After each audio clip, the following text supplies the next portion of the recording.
Beleza, pessoal? Tudo bom? Sejam bem-vindos de volta. Eu sou Rodrigo Sevilha e ele é Felipe Valeta e este é o livro das alegações. Hoje nós vamos ler a alegação número... Tem uma arte da inteligência artificial, inclusive, que é essa daqui. Nossa, Coisa macabra que fez. infalibilidade. Infalibilidade. E Tem uma coisa que parece meio islâmica, Tem um né? cara bem sinistro. É uma mistura de cristão católico com islâmico, sei lá que diabo que é isso. Não, ele parece mais islâmico e a roupa dele parece de indiano. Sei lá. Inteligência artificial. Eu só digitei umas coisas lá e saiu isso aqui. Tá vendo? Parece meio árabe aqui, ó. Enfim, infalibilidade. Lembrando, né, o nosso livro das tendências é um livro que está sendo escrito aos pouquinhos, né? Em português e em inglês. Eu vou publicando parágrafo por parágrafo lá no meu blog. E a gente faz a leitura aqui e o comentário. E muitas coisas vão parecer mais ou menos redundantes ou repetitivas com relação a coisas que a gente já trabalhou aqui no canal. Mas é assim mesmo, porque um trabalho de detalhamento, ele funciona assim, né? Você vai acertando os detalhes e os termos e as definições para ficar cada vez mais exato, para ficar cada vez mais certinho, entendeu? Até porque os vários temas, às vezes, têm tange de várias realidades, né? Ou vários escopos. Para fixar bem e para ficar bem claro cada coisa, tem que ser trabalhado cada termo de uma maneira bem apropriada, tá? Pensa que é um trabalho de bem... Ourives. Um trabalho de lapidar, né? lapidação bem cuidadoso, tá? Então, o termo de hoje é infalibilidade. E aí é a quinta alegação. Eu vou ler e a gente vai ver o que a gente acha a respeito disso. A quinta alegação é a de que, quanto mais infalível qualquer texto sagrado ou interpretação for considerado, menos pode ser usado como uma interface espiritual pela consciência individual em seu relacionamento com o Criador. De modo que a verdadeira autoridade é desprezada em face da proeza da virtude ou do intelecto humano, e assim o entendimento como um presente gratuito é recusado ou diminuído. Nossa. Eu acho que eu entendi, mas do jeito como você colocou, ficou um tanto complexo. Eu vou... Posso reler? Pode, mas eu vou fazer como é que se fala? Uma paráfrase, né? Eu vou explicar em termos um pouco mais... Tá, eu vou reler porque ficou assim, ele é bem extenso, né? Você vai ler mesmo, né? Praticamente isso daqui, tudo que ele leu, para vocês terem uma ideia, é um parágrafo, é um período, de ponto a ponto, né? Não tem... Geralmente os parágrafos que eu faço são períodos de uma vez só. A quinta alegação é de que quanto mais infalível qualquer texto sagrado ou interpretação for considerado, menos pode ser usado como uma interface espiritual pela consciência individual em seu relacionamento com o Criador, de modo que a verdadeira autoridade é desprezada em face da proeza da virtude ou do intelecto humano, e assim o entendimento como um presente gratuito é recusado ou diminuído. Então o que eu estou querendo dizer aqui sobre a infalibilidade? É uma reaplicação do que a gente já falou antes aqui, mas é preciso falar isso aí, é preciso esclarecer. O que eu estou dizendo é o seguinte: quando a gente diz que existe uma verdade infalível, uma autoridade infalível, a gente já falou de autoridade aqui, né? É uma aplicação daquela expressão que eu falei da autoridade. Quando você diz que é infalível, obviamente, quem é infalível é Deus. Então, quando a gente diz que tem alguma coisa infalível abaixo de Deus, nós estamos desprezando a infalibilidade dele. Por quê? Porque funciona assim. Se eu tenho algo falível para lidar, como um texto ou uma interpretação de um texto sagrado, tá? Vamos imaginar a Bíblia. Vamos imaginar que você tem a Bíblia e vamos imaginar que você tem alguém comentando a Bíblia. Eu, por exemplo, ou qualquer outra pessoa que tenha escrito ou falado alguma coisa a respeito. Tá? O que é infalível nessa história? É a Bíblia que é infalível? Não. É a interpretação que uma pessoa faz da Bíblia que é infalível? Com certeza também não. Não pode ser nada disso. Infalível é a sabedoria de Deus. A sabedoria que Deus tem sobre todas essas coisas é infalível. Mas ela não é posse nossa. Então, quanto mais você querer possuir coisas infalíveis, mais você está desprezando Deus, que é o verdadeiro infalível, que é como se você estivesse dizendo para ele, eu não preciso de você. Então, a infalibilidade divina, por que ela é mais difícil de ser tratada ou de ser aceita do que a infalibilidade de um texto ou de uma interpretação de um texto? Porque essas coisas estão sob o nosso controle e Deus não está. Então, a verdade da situação humana, da condição humana diante de Deus é a seguinte: a gente não tem essa infalibilidade, não tem acesso a essa infalibilidade, a não ser por uma crença que a gente tem de que Deus é infalível e de que Ele me dá, desde a sabedoria infalível dele, o discernimento que eu preciso ter em cada situação que eu vivo. Você entende que não tem nenhuma infalibilidade da minha parte aí? Eu não tenho acesso a nada que fala, não, isso aqui Garantido. é garantido. Não, a coisa que é mais importante é a minha confiança em Deus. A minha confiança no amor de Deus, sobre a qual eu não tenho garantia nenhuma, zero. O Espírito Santo só para onde quer. Eu não tenho controle. Você fala assim, não, mas eu tenho controle do que eu acredito. Você tem controle do que você acredita, mas justamente a crença que funciona com Deus é a de que Ele está fora do seu controle, de que Ele é bom independente da sua vontade. Eu tenho uma ressalva aí. Pode falar. Eu de fato tenho controle no que eu acredito? Você tem o controle de assentimento, né? Como eu já expliquei aqui. Não, porque eu acho isso um pouco falar. complexo, porque assim, é que nem, eu não sei, o que eu vou falar aqui, eu não sei se eu tô fugindo muito da raia, mas falar. é uma coisa que me chamou a atenção no que você falou. Tá. O que eu acredito e a confiança que eu tenho nas pessoas e nas coisas é da mesma origem, certo? Confiar O que você acredita... A confiança e a crença são coisas que andam juntas. Certo. Certo? Certo. Só que, por exemplo, eu não consigo determinar, a partir da minha vontade, em quem eu vou confiar e quem eu não vou confiar.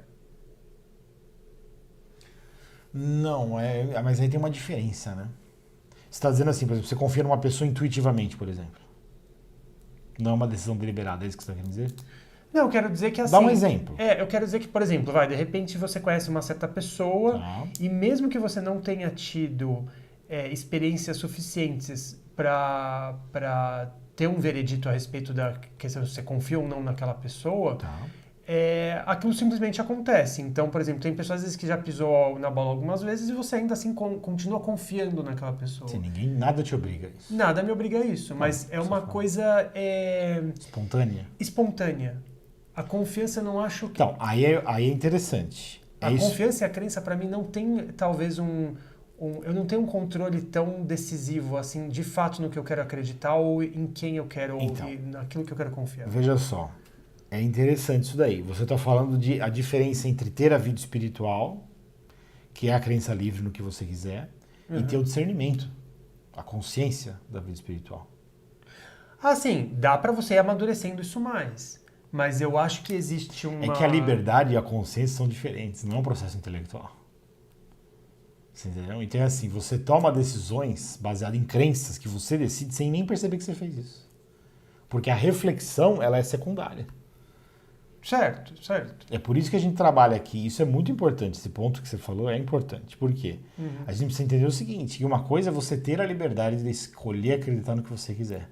Outra coisa é você ter a consciência das decisões que você está tomando.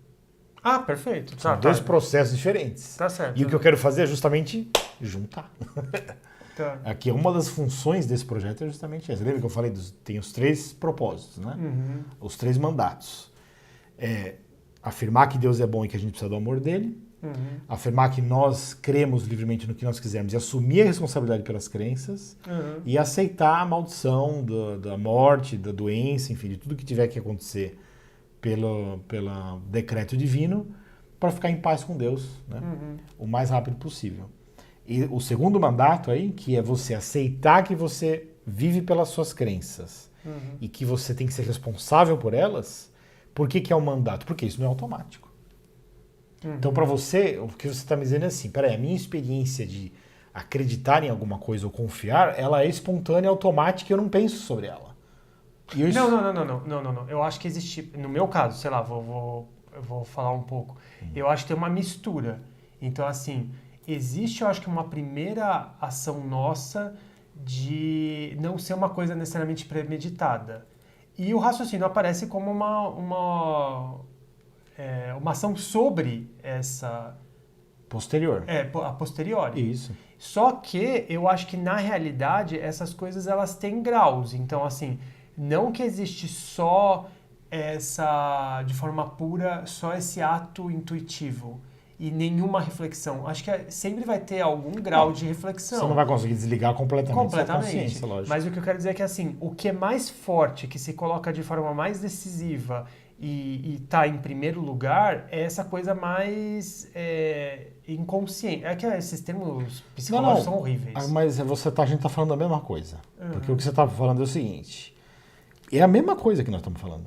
Você está falando assim, não, existe uma realidade da vida que às vezes eu reflito, às vezes não. Às vezes mais, às vezes menos. Isso. E é isso, amigo, é isso que eu estou falando também. Entendi, mas é desenvolver mais essa reflexão Então, sobre... Porque o que eu estou querendo dizer, e é o que é importante você entender, é o seguinte, e todo mundo aí que está acompanhando a discussão, a conversa, é o seguinte, é entender que a liberdade, ela é real sempre.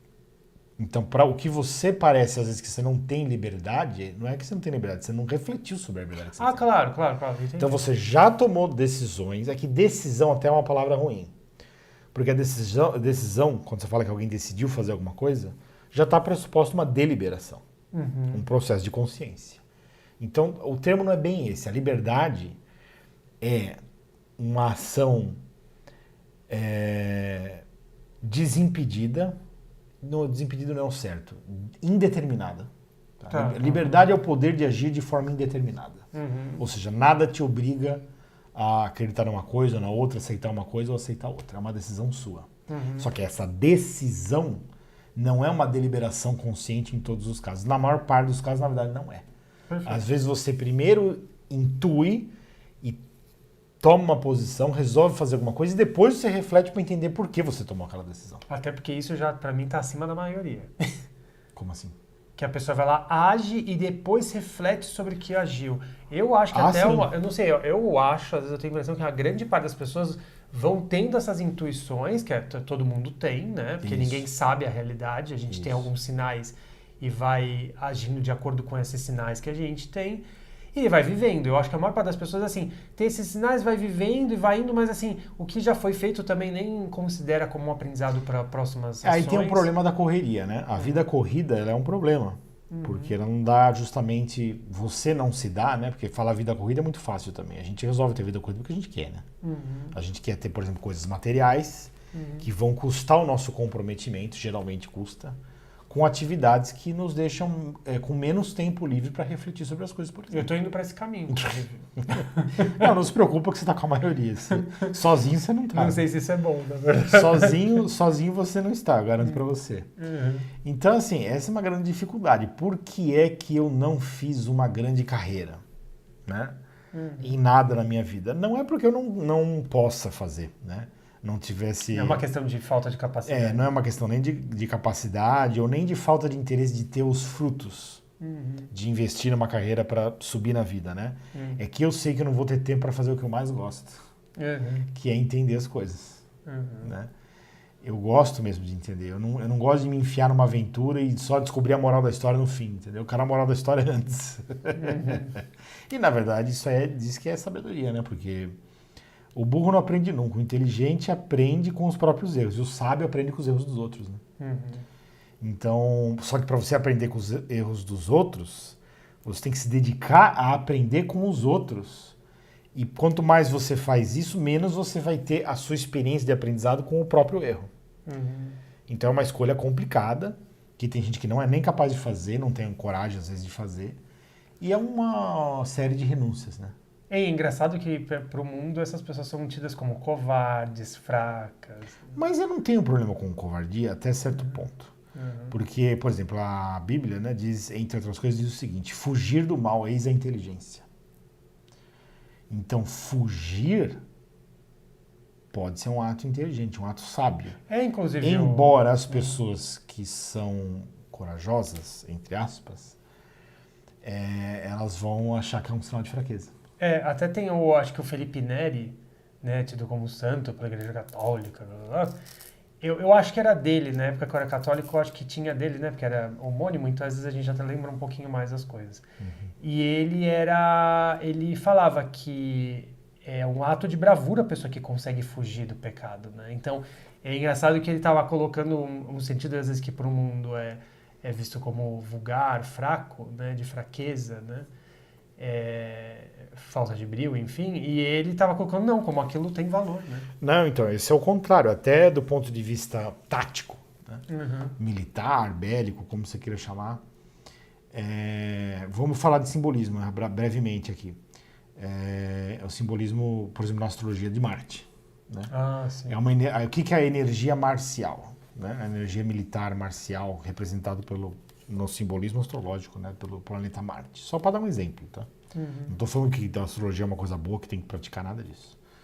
Só estou dando um exemplo simbólico. O que é a energia marcial? É a energia de bater ou de fugir. Ou seja, qual é o objetivo de Marte? Não apanhar. Você entendeu? Bater e não apanhar. Ou eu bato ou eu fujo. Entendeu? Mas eu não vou apanhar. Ou seja, perder é apanhar. Então a energia marcial é a energia para conseguir bater e vencer na porrada, ou fugir para bater amanhã quando eu tiver mais força. Você entendeu? Não, mas é verdade. Né? É verdade. É Sun Tzu também, né? Se você não tem condição de ganhar, você não luta. Foge da luta. É melhor você fugir. Amanhã, quando você tiver condições, você volta para a batalha. Né? Então, espiritualmente, a gente também tem essas escolhas, né, na vida.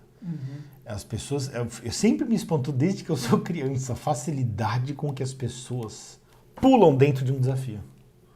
Basta você falar, tem um desafio aqui, tem uma competição. Você fala incrível. Tem uma competição, tem um desafio e tem um prêmio. Isso é um joguinho, né?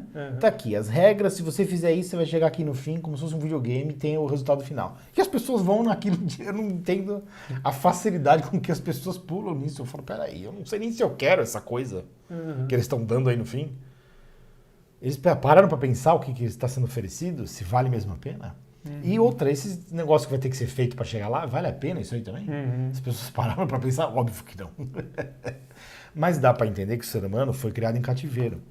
E esse cativeiro é assim, por exemplo, quanto tempo um ser humano pode aguentar ficar sem comer antes de ficar louco, começar a praticar até o canibalismo, se precisar? Uma semana. Uma semana. Uma semana e meia no máximo. Nossa. Sem comer nada, né? Então é assim, nós temos uma estrutura frágil, né? De carne e osso, que é o que a gente recebeu dos nossos pais, parabéns para eles, né? Que é uma... Para pensar nisso, é sinistro isso. Quando você para pensar na condição humana de forma realista, é sinistro.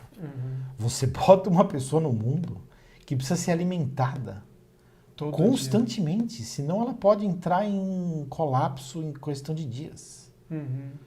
Pode morrer de frio, pode morrer de fome, pode morrer de doença, enfim, é um problema que você criou.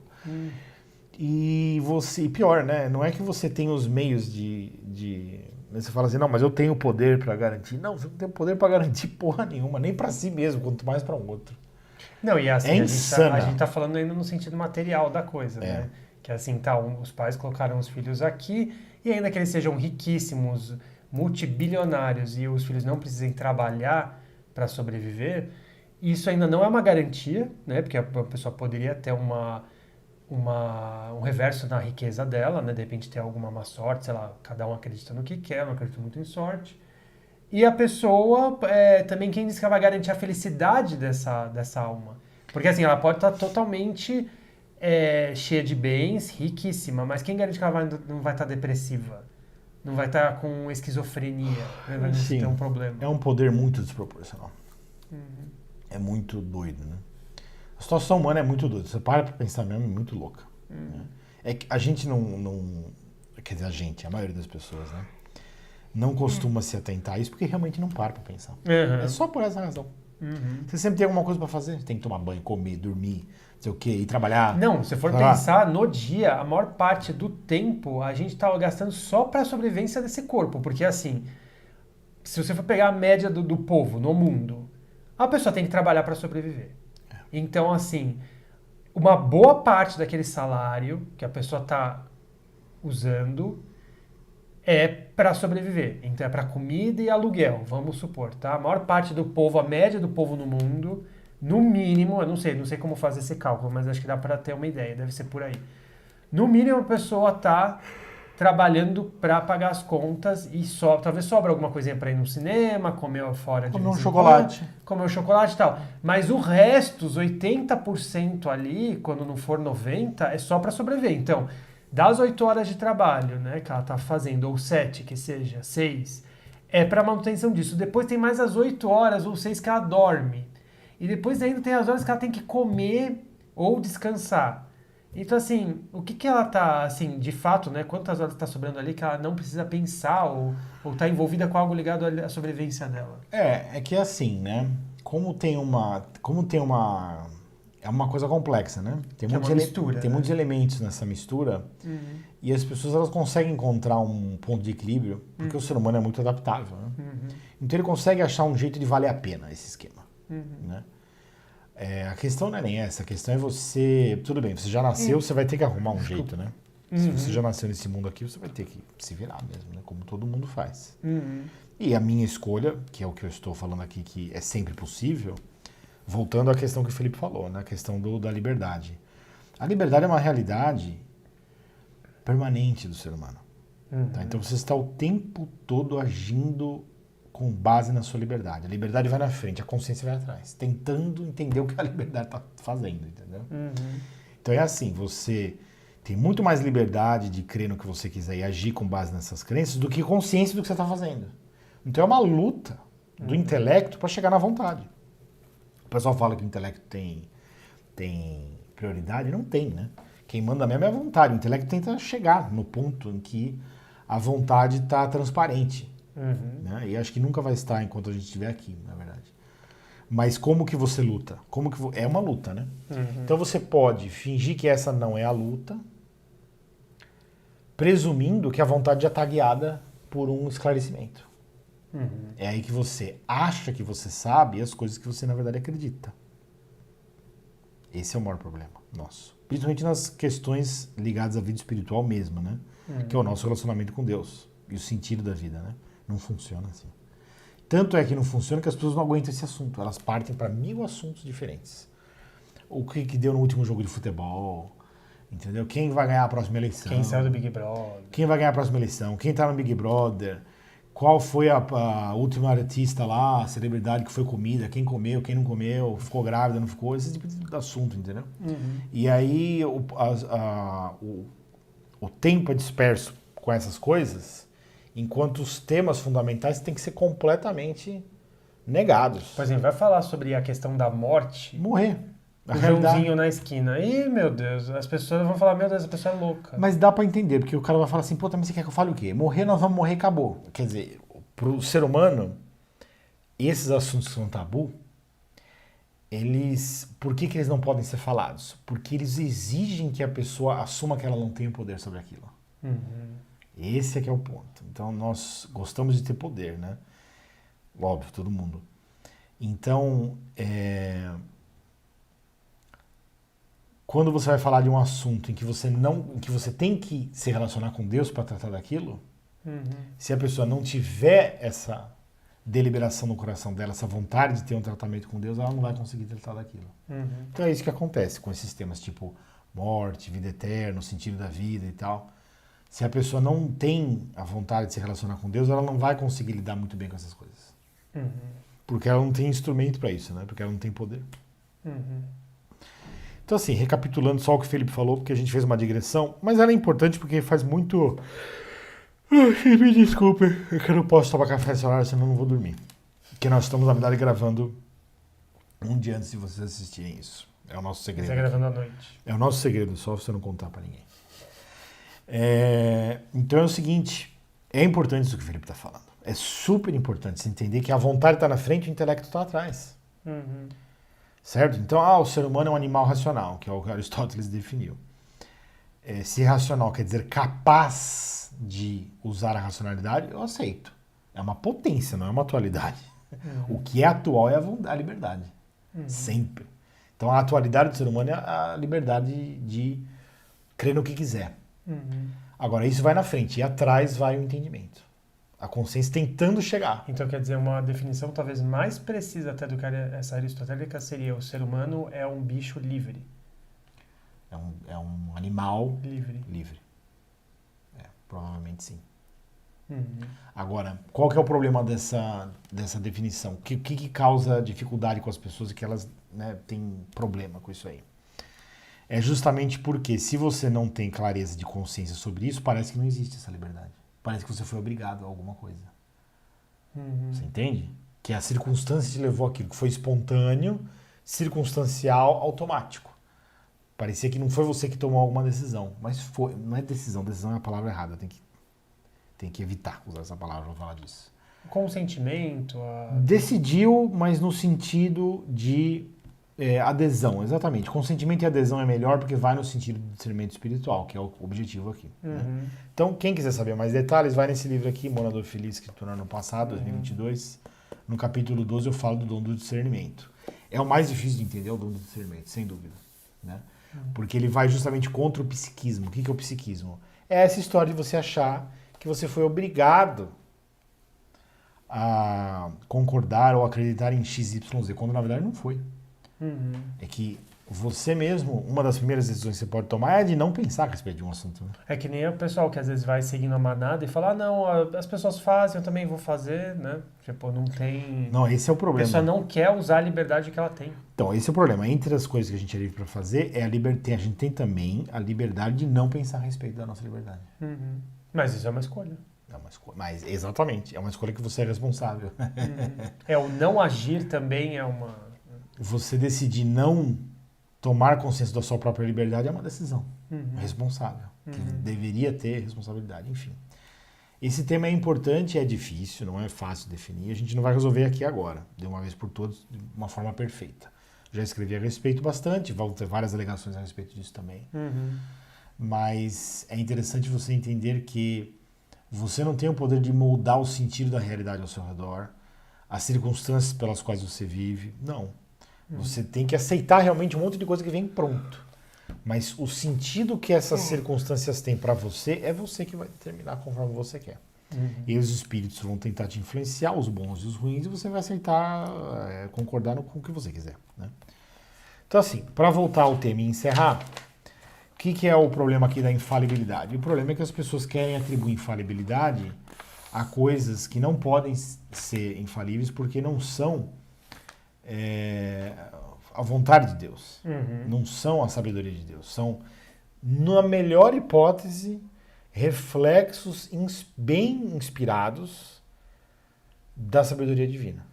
Mas que tem seus acidentes e suas falhas também. Tem acidentes, tem falhas, imperfeições, manipulações, adulterações, enfim, o negócio é maluco. E interpretações entram na mesma linha, e mais ainda, porque com certeza é tudo, vale tudo, né?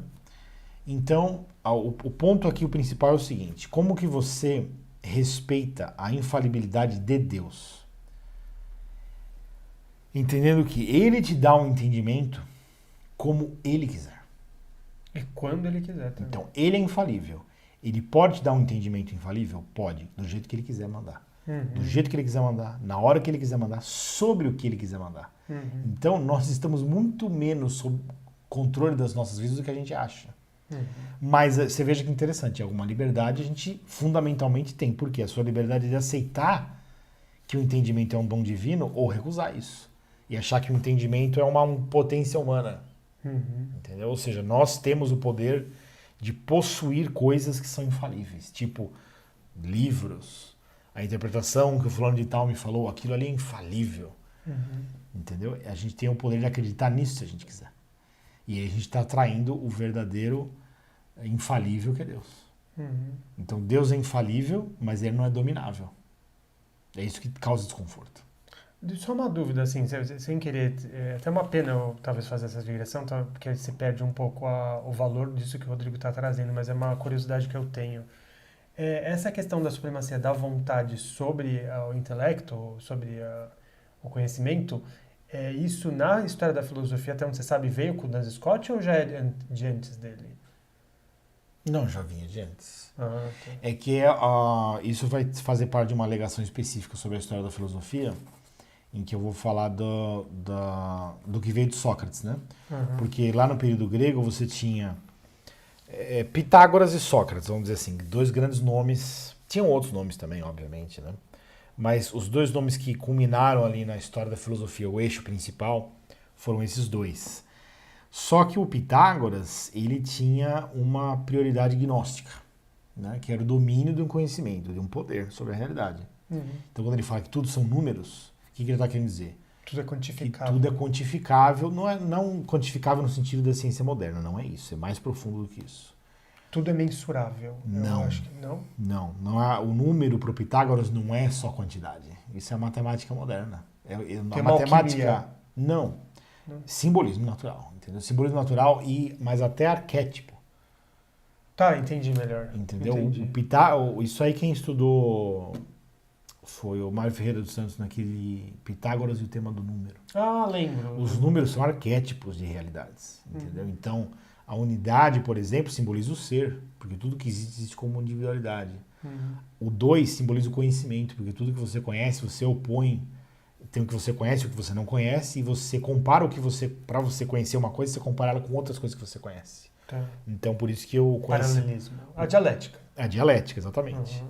Então, o 2 simboliza o conhecimento. Mas não é que simboliza porque eu posso atribuir esse simbolismo. Não, é isso, entendeu? Enfim, aí eu não sou nem tão preparado para ensinar esse tema, porque eu mesmo não estudei tanto esse tema assim, mas eu sei que isso existe. Uhum. Isso eu posso falar. Tá? Não é quantidade. Quantidade é uma noção desqualificada da matemática moderna, porque é aplicação operacional só. Né? Matemática como cálculo, né? Não como conceito. Não como ideia, né? Uhum. Que é a coisa platônica lá. Pitagórica é as ideias, né? E os arcai também, né? Os princípios. Os primeiros princípios. Ah, então quando ele está dizendo que tudo é número, ele está querendo dizer que tudo é passível de ser compreendido. Isso.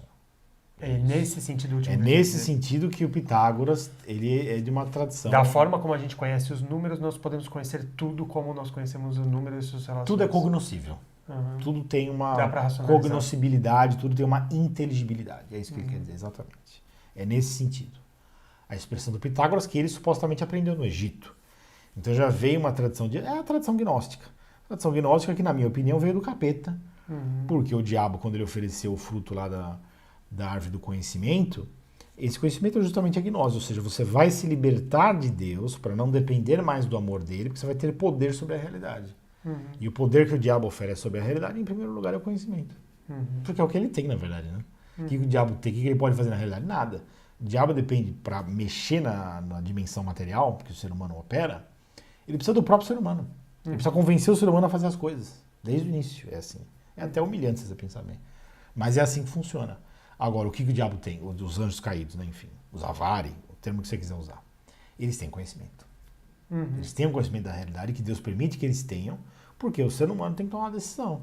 Você quer ter poder? Você quer a gnose? Você quer essa coisa toda? Então você vai ter que ter acesso a isso.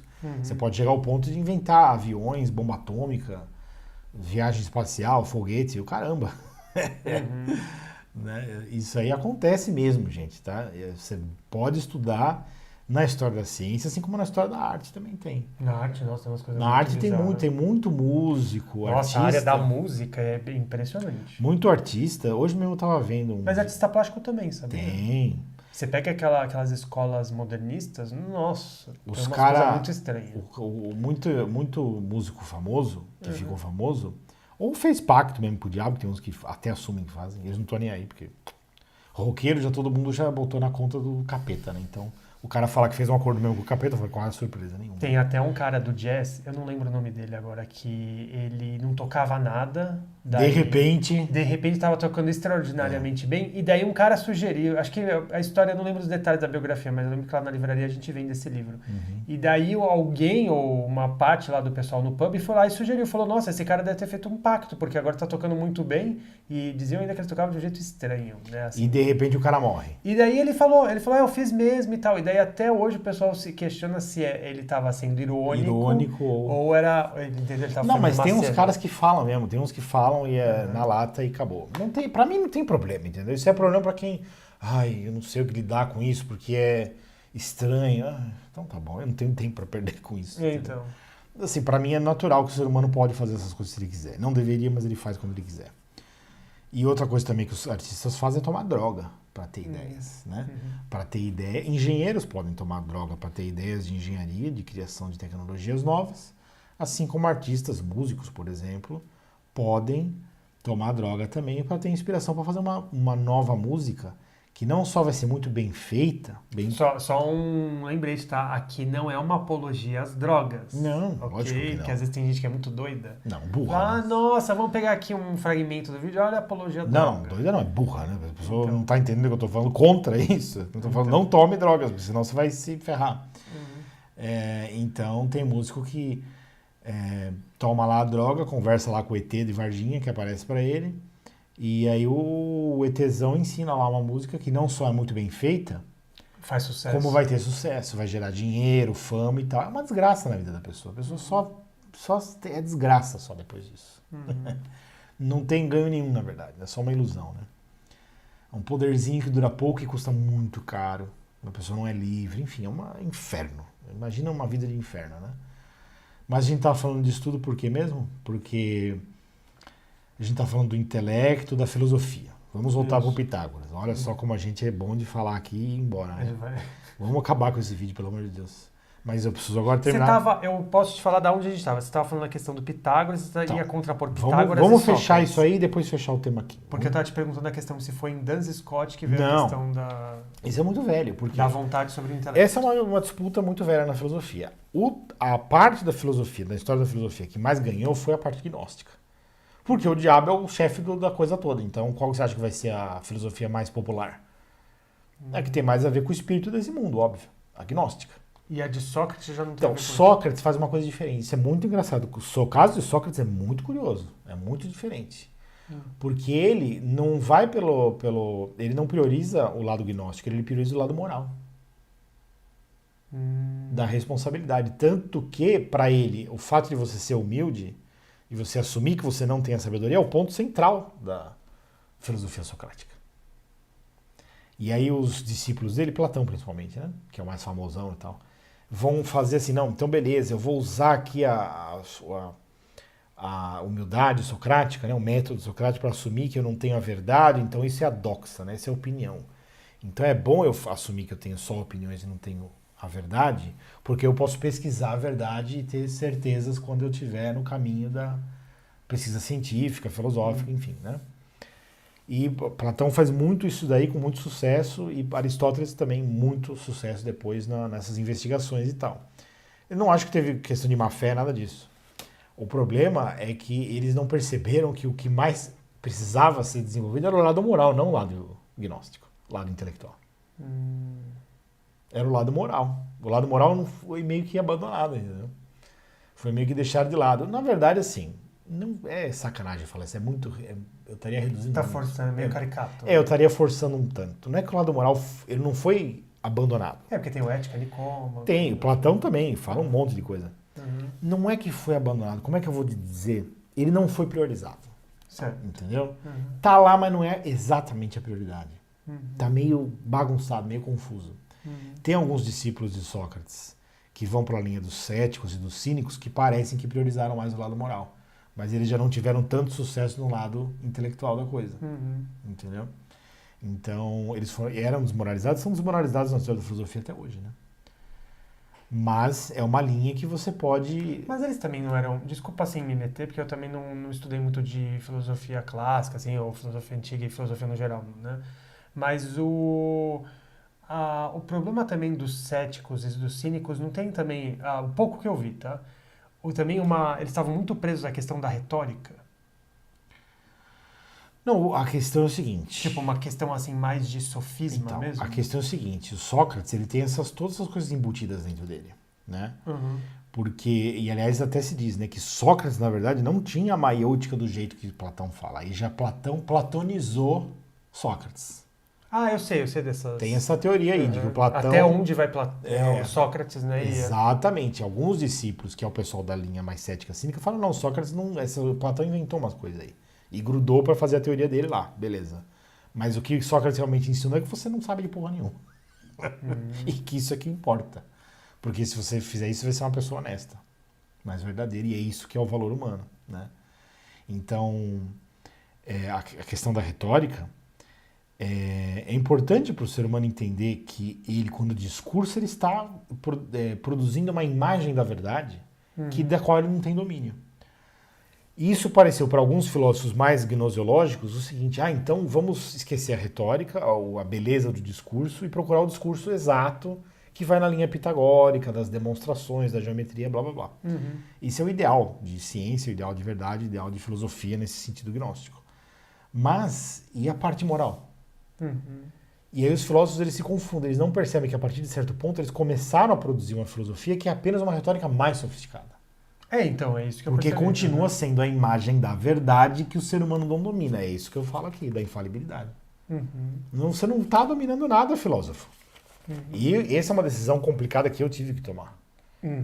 Complicada, digo pra você, é complicado, mas eu tive que tomar essa decisão. Por quê? Graças a Deus, eu já estou num ponto da história da filosofia que eu não preciso passar por tudo que esses caras já passaram. Eles já passaram por mim. Então o projeto... Você já vê onde vai dar. Eu já vi onde vai dar, eu não preciso, entendeu? Então assim, Platão e Aristóteles tinham pelo menos a desculpa de que eles estavam vivendo a vida de Platão e Aristóteles, né? Eles não estavam vivendo a vida 3.000 anos depois para saber tudo o que tinha. Com escolástica, iluminismo. Exato, tudo que ia dar essa história gnóstica. Entendeu? Isso é muito interessante. Então, para mim é meio que fácil e difícil ao mesmo tempo. É difícil porque esses nomes são pesados, né? Então a gente não quer perder essa autoridade, esse prestígio filosófico. Mas no fim das contas o que interessa é a verdade. E a verdade para mim no fim é que se a filosofia, assim como a religião, tivesse a suposta autoridade que se atribui, ela já teria dado os resultados que ela não deu até hoje. Acabou. Para mim é simples assim. Pelos frutos conhecereis. É isso que Jesus ensinou. Então, quer dizer, até naquele sentido de projeto filosófico falar que Platão e Aristóteles seguiram, até isso já tem uma corruptela. Seguiram o quê? Sócrates? Não dá para saber. Alguns discípulos de Sócrates falam não. Alguns discípulos de Sócrates não gostavam do Platão, falaram não, isso aí ele misturou com o Pitágoras lá, com os órficos, com outra coisa e tá fazendo o negócio dele. Os órficos, eu lembro disso. Então, isso é outro papo. Que eu acho que até fala lá no Giovanni Reale, né? Mas assim, também a gente não precisa falar, Sócrates é a solução, não. É só, tô dando para responder a sua questão, né? A questão moral que você falou do Duns Scott, né, que vem a liberdade, não. A liberdade e a questão moral de você assumir a responsabilidade, ela sempre esteve na história da filosofia. Só que ela sempre foi preterida. Entendeu? Então, por exemplo, qual escolástico que é mais famoso? Tomás de Aquino ou Duns Scott? Tomás de Aquino. Por quê? Porque ele fez a Suma Teológica, um troço enorme que fala de tudo entre o céu e a terra. Embora ele mesmo, no fim, falou que aquilo tudo era palha. Ele falou que ele teve uma experiência, uma revelação de Deus, e que Deus mostrou para ele que aquilo tudo era palha, mas que ele não poderia dizer o porquê dessa revelação e a revelação que ele teve.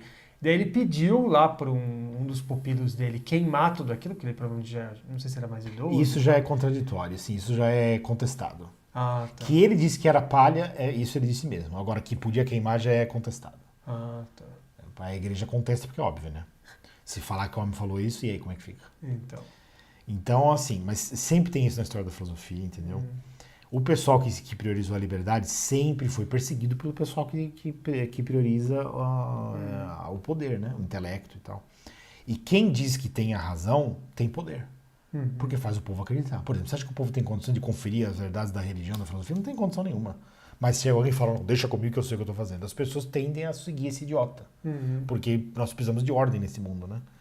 Até porque na terra de cego quem tem um olho é rei. Então, assim, é um esquema de poder, isso funciona bem. Eu explico no meu capítulo 10 desse livro como funciona, inclusive o papel do bispo no sistema da besta, que é justamente legitimar um sistema que na verdade é irracional. E essa deveria ser a função dos filósofos. A primeira função dos filósofos deveria ser admitir isso, falar, não, o ser humano não tem a autoridade que ele acha que tem para continuar fazendo o que ele faz, né? E, enfim, voltando então ao ponto, a vontade, ela é meio assumir, né, identificar a vontade como prioridade sobre o intelecto é meio desmoralizante para os filósofos. Porque o negócio deles é justamente descobrir a verdade, né? Amar a verdade. E se a verdade que você tem que amar é a verdade que você não é dono da verdade? Então, É meio é desmoralizante. até contraditório, né? Parece. É meio desmoralizante, mas parece que é o caminho aí para chegar numa conclusão. Então essa é a questão da infalibilidade, tá? A explicação que a gente deu é para que as pessoas entendam que quem é infalível? Deus é infalível. Você livremente decide aceitar que o entendimento é um dom que ele te dá ou não. Do jeito que ele quiser, na hora que ele quiser, sobre o que ele quiser. Então você não tem posse de nada que seja infalível. Porque seria a mesma coisa que você dizer que tem posse de Deus. Ninguém pode ter um negócio desse. É muito parecido com a autoridade. Lembra que eu falei da autoridade? Infalibilidade é a mesma coisa, mas é importante esclarecer também com relação a esse termo, para ficar bem claro de quem que é a verdadeira autoridade, de quem que é a verdadeira infalibilidade. Como Jesus mesmo diz, bom é um só. Por que você me pergunta o que é bom? Bom é um só. É Deus. Então, nós precisamos nos entregar mais para essa realidade. E parar de nos confundir com a nossa suposta proeza intelectual, virtudes, etc. Que é uma besteira, né? Porque qualquer virtude e proeza que você tem intelectual também é tudo presente de Deus. Então, quanto mais fé você tem, né?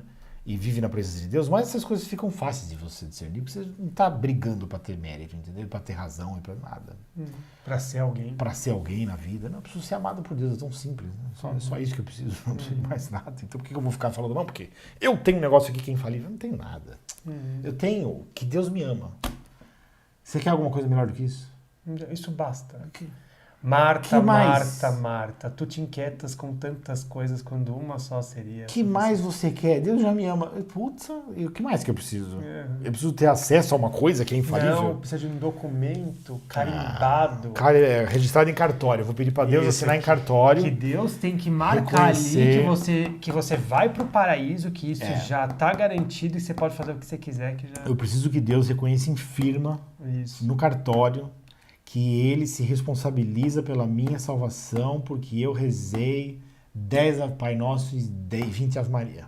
Então agora ele tem que me salvar. Eu preciso de um documento assinado dizendo que a minha salvação é garantida. Isso. Que você não vai passar pelo purgatório. O legal do amor é justamente que ele está tão acima disso, tão mais puro do que tudo isso, que todo comércio, toda troca, toda violência, todo poder, toda opressão, que ele só pode ser aceito na sua pureza. Entendeu? Essa é a maravilha do amor. Ele só pode ser aceito como ele é, puro. Sem nenhum poder. É tão puro, não tem como controlar, não tem como dominar, é só aceitar.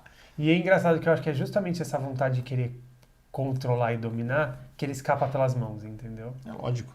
Isso aí é medo e vontade de poder, é orgulho, enfim, é uma mistura de coisa ruim que não leva a lugar nenhum. Considerações finais? Tá satisfeito? Eu tô. Mas é um tema assim, se for pensar, ele é bem... Acho que daria até para falar mais, desenvolver mais, mas é um tema bem complexo. Né? Com certeza. Aqui a gente só lida com pedreira.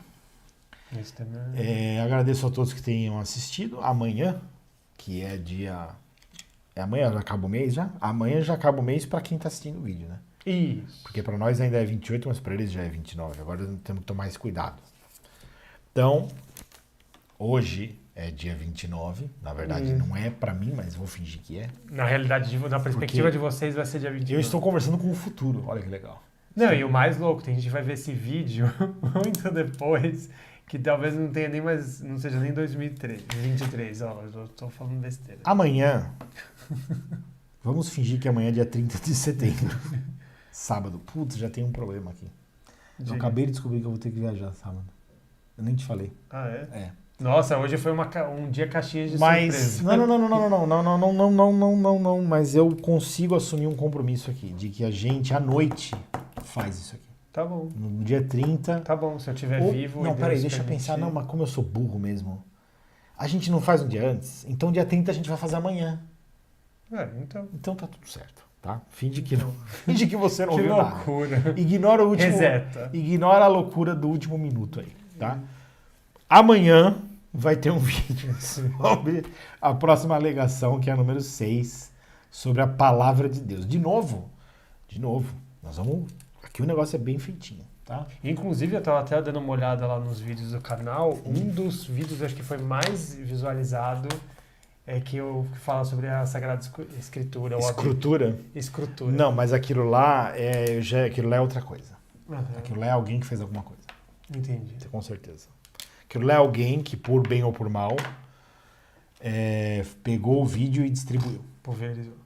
Não sei quem foi, não sei por que fez, mas não importa também. Uhum. Porque foi um pico e depois já não foi o Google, entendeu, que fez. Porque se fosse o Google, você teria uma certa... Tem uma curva ali, teria uma certa assimetria. Uhum. É totalmente assimétrico, totalmente solto. É alguém que entrou, pegou um vídeo e distribuiu no local que foi mais visto. Uhum. Justamente aquele vídeo.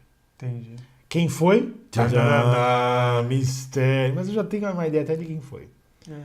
Só não sei os motivos ainda, mas eu vou descobrir. um dia eu vou descobrir. Muito obrigado a todos. Amanhã vai ter então o livro das... Parecia o Mr. Burns falando. Vai ter mais uma alegação amanhã, se Deus quiser. Os vídeos, assim, a gente começou o canal falando que era 20 minutos. Agora eu já não sei mais se eu... Agora a gente tá... A gente já tá... Et libris. Que o negócio tá... Es libris. Boa sorte a todos nós. Tchau, até amanhã e acabou, certo? Isso. Muito obrigado por ter assistido. Se tem perguntas, eu sempre esqueço de falar. Se tem perguntas, você pode colocar no comentário, pode mandar e-mail ou no WhatsApp, para quem faz parte do grupo. Tchau, obrigado. Até amanhã.